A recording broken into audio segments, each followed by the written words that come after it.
Шоқан 1835 жылы қараша айында Қостанай облысы Құсмұрын жерінде атақты аға сұлтаны Шыңғыс Уәлиханов отбасында дүниеге келген. Ол ағартушылық мәдениеттің тұңғыш өкілдерінің бірі. Шығыстанушы, тарихшы, фольклоршы, этнограф, географ, ағартушы.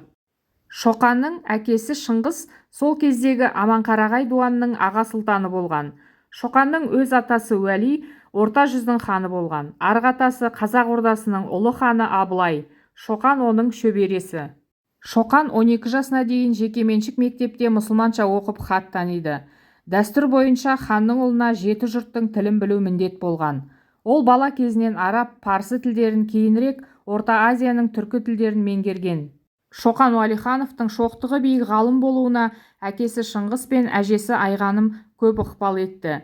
Оның әжесі бірнеше тілді жетік білетін ақылды және білімді әйел болатын. Шоқанның анасы Зейнеп Баянауыл биі Шорман Күшіковтың қызы. Зейнеп 7 ұл, 2 қыз дүниеге әкелген.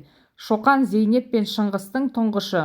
Шоқанды әкесі сол кездегі ең таңдаулы оқу орны болып есептелген Сібір кадет корпусына оқуға орналастырады. Әскери сабақтарға қоса ол орыс, батыс әдебиеті, география мен тарих, философия, математика, физика негіздері, шет тілдерін оқып білім алған.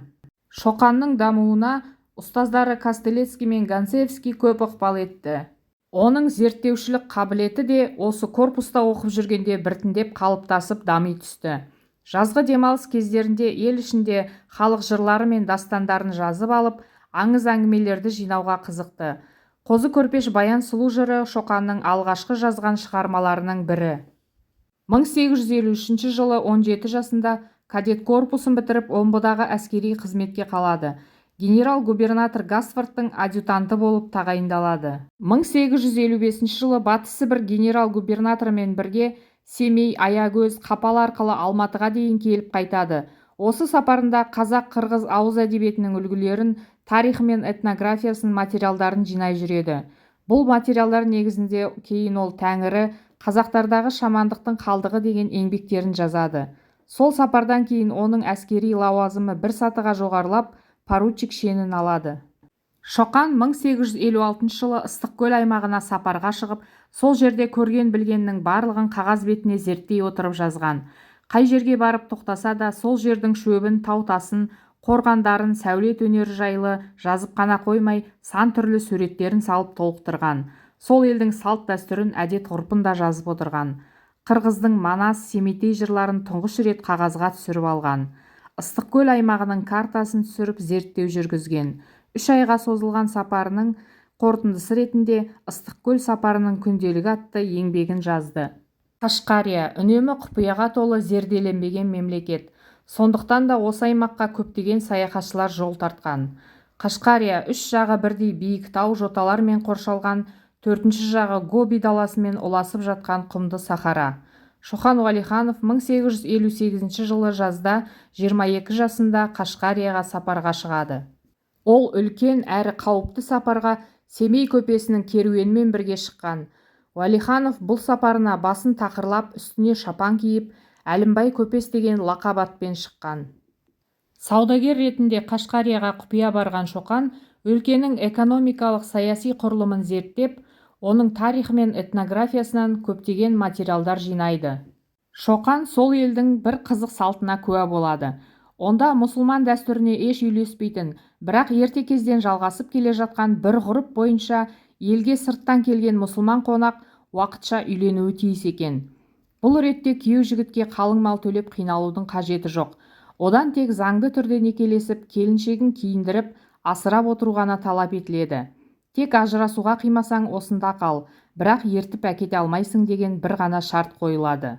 Не мақсатпен барғаны жөнінде күдік тудырмас үшін Шоқан да шетелдіктерге қатысты осы шартты орындаған. Осы орайда Шоқанның өз қолымен салған суреттерінің ішінде кездесетін қашқарлық келіншек деп аталатын суреті уақытша үйленген әйелі де болуы мүмкін. Шоқан Уәлихановтың сапарының ең басты нәтижесі Алтышардың немесе Қытайдың Нанлун ауданының шығыстағы 6 қаласының жайы туралы атты үлкен еңбегі болды. Бұл еңбегі өте жақсы бағаланып, ағылшын және неміс тілдеріне аударылды. Қашқарияға барып келгеннен кейін ол Петербургте 2 жыл тұрып, Шығыс Түркістанның картасын жасаумен айналысқан. Полковник Черняев экспедиция жасау мақсатымен Омбыға келеді. Омбыда Черняевтің әскеріне атақты саяхаттанушы, Қоқан даласын бес саусағындай білетін Шоқан Уәлиханов қосылады. Экспедиция бағыты Әулиеата. Шоқанға ол Әулиеатаға мектептер саламыз деген. Ал мамырдың 1 күні 2500 адамнан және 22 зеңбіректен тұратын жасақ Әулиеата бекінісіне Верныйдан аттанды. Әулиеатаға шабуыл басталып, зеңбіректер атқылады. Шоқан Ресейдің басқыншылық саясатымен келіскен жоқ. Черняев әскерінен жалпы әскери қызметін тастап Верныйға кетеді. Верныйдан кейін ол әке-шешесінің үйіне емес, шалғайдағы Тезек төренің ауылына кетті. Абылайдың ұрпағы Ханзада Шоқанның тойын алталаш дүркіретіп өткізер еді. Оған әкесі Шыңғыстың да дәулеті жетеді. Алайда Шоқан үн-түнсіз Тезек төренің қарындасы Айсарыны алды. Черняевпен болған кикілжіңнен кейін 9 айдан кейін осы жерде қайтыс болды. Жарқырап басталған тағдыр неліктен осылай аяқталды? Ресми тұжырым бойынша Шоқан туберкулезден өлді. Алайда бұл вариант көп күмән туғызады. Замандастарының мәліметі мұны жоққа шығарады. Достоевскийге, Потанинге жазған хаттарында ауру туралы сөз жоқ. Шоқан өлгеннен кейін оған күштеп телінген астыртын полиция агенті Мұхамеджан Сейфулмәлік үшті-күйлі жоғалып кетті. Біраз уақыттан кейін соңғы жазбалары да қолды болды. Шоқанның қалай өлгенін дөп басып айту қиын. Кеңес өкіметінің тұсында Шоқанның мүрдесін ашуға тыйым салынды. Оны біреу өлтірді деген болжам бар. Әнуар Әлімжановтың естелігіне жүгінетін болсақ, ол былай дейді. Шоқанның өкпесінде оқ қалған. Сол оқ ақыры ажал оғы болды.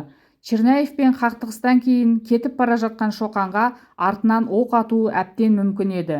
Шоқан Уәлихановтың құпиясы кітабының авторы Болат Қыстаубаев Шоқан туберкулезден өлген жоқ. Шоқанды патшаның жансызы Тезек төремен бірлесіп у беріп өлтірді деген байлам айтады. Шынында да төтелей Шыңғысханның ұрпағы болған Шоқанның құрт ауруына шалдығуы мүмкін емес. Және автор Алтынемелдегі зиратта жерленген Шоқан емес. Генерал Колпаковский бастаған бір топ апай-топай мәйітті бір түннің ішінде жерлеп кеткен. Әскери мундирмен жерленген бейіттегі мәйіт әбден шіріп кеткенше патшалық Ресей молаға кезек ауысып тұратын жасақ қойдырған. Американың архивін ақтарған жазушы Әнуар Әлімжанов Шоқанның 1875 жылы қайтыс болғаны туралы қазанаманы тапқан. Замандастарының айтуынша Шоқан мінсіз киінген. Мундир, аксельвант, күміс шпор, қымбат қылыш, жағасы құндыз терісімен көмкерілген шинель, жұпар иісі аңқыған ағылшын иіс суын сеуіп, Гавана сигарасын тартқан. Шоқанның басты тұжырымы халықты ағарту керек, батыс мәдениетіне қарай жетелеу керек, қазақ білім ғылымға жетуі тиіс деген. Шоқан қазақтың шоқ жұлдызы болып қалады. Оның еңбектері, әр айтқан сөзі мәңгілік мұра. Шоқан Уәлиханов туралы бірнеше фильмдер түсірілді, кітаптар да жазылды. Еліміздің қалаларында ескерткіштері бой көтеріп, көше атаулары берілді.